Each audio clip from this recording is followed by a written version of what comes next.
बहुत दुर्भाग्यपूर्ण है, क्योंकि देश में लोकतंत्र में सत्ता पक्ष विपक्ष दोनों की अपनी भूमिका है और नेता विपक्ष को पहले तो ये कहना कि आप इस विषय पे नहीं बोल सकते, हिंदुस्तान चीन के संबंधों पे आप नहीं बोल सकते, ये सही नहीं।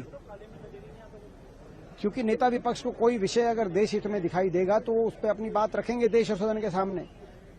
और ये कहना कि इस विषय पे ना बोलो आप, और शासन की तरफ से रोक लगाना, और जो हमारे सत्तारूढ़ दल के मंत्री हैं, केंद्र सरकार के मंत्री, वो कई 5-5 मंत्री खड़े होकर और कह रहे हैं कि आप इस पर नहीं बोलो, आप दूसरा विषय बोलो। वो उन नेता विपक्ष को अपनी स्पीच कैसे दे सकते हैं वो?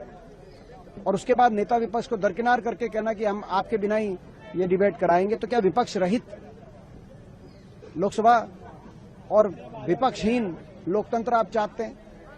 तो फिर लोकतंत्र का क्या अर्थ है?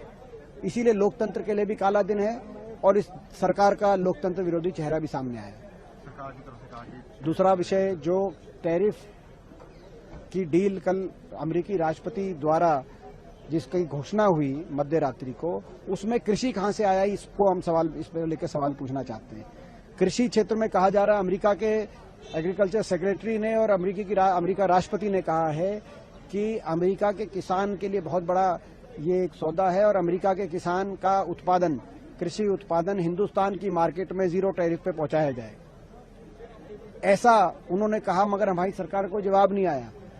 सॉरी, हिंदुस्तान की मार्केट में कृषि अमेरिका के कृषि उत्पादकों के लिए कोई वैकेंसी नहीं है, नो वैकेंसी। यहाँ का किसान खुद पसीने की मेहनत से अपने देश के का पेट भरने का काम करता है। हमारा तो खुद सरप्लस है।